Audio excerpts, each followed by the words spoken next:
Hello everyone, this is Aditya, first year मेरे student. और यार आज का वीडियो का टॉपिक है कि यार सिलेबस एंड हो गया है।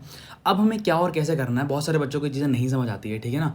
तो यार सबसे पहले एक चीज़ यार दिमाग से निकाल दो कि इतना बड़ा सिलेबस याद कैसे करेंगे जो हमने पूरे साल भर में पढ़ा। अब वो रिवाइज कैसे करेंगे, इतने सारे क्वेश्चन हमने किए, वो सब कैसे होने वाला है, ठीक है ना। ये चीज़ दिमाग में नहीं होनी चाहिए। क्यों जानते हो क्यों? क्योंकि तुमने जो साल भर किया ना वो इसी टाइम के लिए किया। तुमने पहले बहुत ज़्यादा टेस्ट दिए, वो किस लिए किए? ताकि तुम लास्ट में ये सब चीज़ें बहुत जल्दी जल्दी कर पाओ, रिवीजन कर पाओ पूरे अपने सिलेबस का। तो इस तरीके से सोचो कि तुमने जो अभी तक साल भर किया वो इस टाइम के लिए किया है, ना कि इस तरीके से कि तुमने साल भर में जो पढ़ा वो कैसे रिवाइज करोगे अभी, ठीक है ना।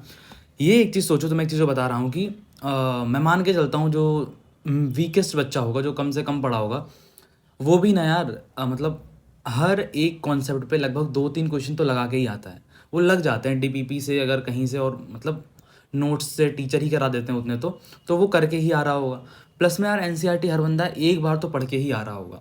तो इट्स अ नॉर्मल थिंग। अब रिवाइज करना आसान होता है इन सभी बच्चों के लिए जो ये सारी चीज़ें करके आ रहे होते हैं। सबसे इंपॉर्टेंट पॉइंट जो इस टाइम एक ही चीज़ काम कर सकती है, क्योंकि टाइम कम है, रिविजन करना है पूरे साल के सिलेबस का। तो मॉक टेस्ट बेस्ड अगर तुम पढ़ाई करोगे तो वो ज़्यादा एफिशिएंट होगी, रेदर दैन तुम सिर्फ रिवीजन किए जा रहे हो और क्वेश्चन प्रैक्टिस किए जा रहे हो। मॉक टेस्ट बेस्ड कैसे? जैसे कि तुम्हारे कोई मॉक टेस्ट है आज से 3 दिन बाद, 4 दिन बाद, एक हफ्ते बाद, तो तुम उसके सिलेबस पे बेस्ड पढ़ाई करो, उसके लिए तुम प्रिपरेशन करो। वो एक टाइम बाउंड प्रिपरेशन होगी और तुम पे एक प्रेशर रहेगा कि हाँ तुम्हें करना है उस टेस्ट से पहले, तो तुम करोगे, एफिशिएंटली पढ़ाई करोगे, ठीक है ना। और फ्रीक्वेंसी ऑफ मॉक टेस्ट जानते हो, तुम्हारे ऊपर डिपेंड करती है, तुम्हारे प्रीवियस स्कोर के ऊपर डिपेंड करती है। कोई कहीं से भी यूट्यूब पे ऐसा बता देता है कि 30-40 मॉक टेस्ट लगा डालो, 60-70 मॉक टेस्ट लगा डालो। वो यार तुम्हारे ऊपर डिपेंड करता है। अगर कोई बंदा है जिसके 600 से नीचे मार्क्स आ रहे हैं, तो यार उसे टेस्ट से ज़्यादा ना हर एक टेस्ट की एनालिसिस की ज़रूरत है। समझ रहे हो बात? और मैं समझाता हूँ पूरा चीज़। जैसे मान लो 600 प्लस वाले का बताऊंगा, 650 प्लस वाले का बताऊंगा और 600 से कम वाले का बताऊंगा। तो यहाँ से पहले ध्यान सुनना कि 650 प्लस वाले भाई अल्टरनेटिव डे से भी तुम टेस्ट देते चलो, कोई दिक्कत नहीं है, तुम्हारे कॉन्सेप्ट सही है, तुम सही जा रहे हो, तुम बस टेस्ट दो, उसे एनालाइज करो। और बात यह है ना, इनको मैं ज़्यादा टेस्ट देने के लिए इसलिए कह रहा हूँ क्योंकि इनके एनालिसिस में ना टाइम बहुत कम लगेगा। कम ही क्वेश्चन गलत हुए तभी तो 650 प्लस मार्क्स है। तो ये एनालिसिस में भी कम टाइम लगेगा और इसे इंप्रूव करते जाएंगे आसानी से। फिर आता है जिनके 600 प्लस मार्क्स है, भाई 3-4 दिन 5 दिन के गैप में यार आराम से एग्जाम्स दो, पेपर दो, उसे एनालाइज करो, थोड़ा इंप्रूव करो स्कोर को।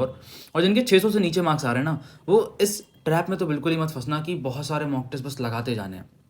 नहीं यार, तुम कोशिश करो कि यार वीक में एक ही लगाओ, बट ये ध्यान रखो कि उसकी एनालिसिस इंक्रीज करो, बहुत ज़्यादा एनालिसिस करो। और हर एक टॉपिक कॉन्सेप्ट जो जो गलत हुआ है उसे पूरा रिवाइज करो, पढ़ो, उस पर क्वेश्चन लगाओ। Let's take an example. तो मैं एक एग्जाम्पल देके समझाता हूँ कि मान लो तुम्हारा कोई फिजिक्स में ग्रेविटी चैप्टर से पोटेंशियल वाले पार्ट से कुछ गलत हुआ तुम्हारा। तो यार तुम अगर 600 से नीचे हो ना, तो तुम्हारे उस पोटेंशियल वाले पार्ट का पहले ध्यान दो कि तुम्हारा क्या वो कॉन्सेप्ट क्लियर है। नहीं है तो कॉन्सेप्ट क्लियर करो और अच्छे से उस पर 2-3 क्वेश्चन एक्स्ट्रा और लगाओ, एक एक टॉपिक पे एक्स्ट्रा एक्स्ट्रा क्वेश्चन लगाओ। तो तुम्हें इस तरीके से चलना होगा। और तुम अगर ये सब करोगे ना तो तुम ज़्यादा मॉक टेस्ट नहीं दे पाओगे, और वो सही भी है। तुम्हें अभी ज़्यादा मॉक टेस्ट से ज़्यादा कम मॉक टेस्ट और उसके एनालिसिस पे ध्यान देना है, ठीक है। अब आते हैं, ट्राई करना कि यार अब एकदम से नए टाइप के क्वेश्चन पे मत जाना। नए टाइप के क्वेश्चन, मैंने ये नहीं बोला कि नए क्वेश्चंस पे मत जाना। मेरा कहने का मतलब ये है कि लाइक तुम्हें किसी ने आके कह दिया ऊपर से कि यार जेई एडवांस में ये क्वेश्चन आए थे, इस टाइप के क्वेश्चन इस बार आ सकते हैं, ठीक है ना। तो सही बताऊं यार, तो कभी कभी आ सकते हैं, बट जो तुम्हारी कंडीशन है, मैं इनकी कंडीशन मान के चलता हूँ, 600 से नीचे वालों की कंडीशन, भाई तुम मत करो, अभी नए टाइप्स ऑफ क्वेश्चन में मत जाओ। तुमने जो टाइप ऑफ क्वेश्चन कर रखे हैं उनके नंबर ऑफ क्वेश्चन ज़्यादा लगा लो अपने प्रैक्टिस के लिए, वही बहुत है, वही बेटर है, ठीक है ना।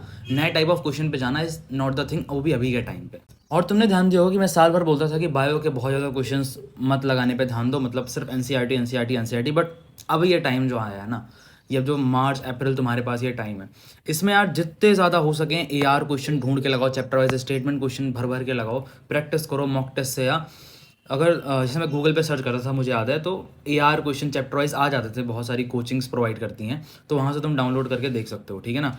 और अभी जो ये पीक टाइम चल रहा है, इसमें अगर तुम्हारे माइंड में पढ़ाई के अलावा कोई भी चीज़ आ रही है, लाइक दिन भर में तुम कोई मूवी के बारे में सोच रहे हो, कोई चीज़ों के बारे में सोच रहे हो, तो तुम यार इस चीज़ में हो ही नहीं, सही बता रहा हूँ, वो भी इस टाइम पे। और अपने आप को यार मेक श्योर करना कि तुम 24 घंटे में जब तक जगते हो, जब तक जगते हो, जब भी सोने के अलावा 24 घंटे तुम्हारे अंदर कॉन्सेप्ट चलने चाहिए तुम्हारे दिमाग में, सोने को छोड़ के।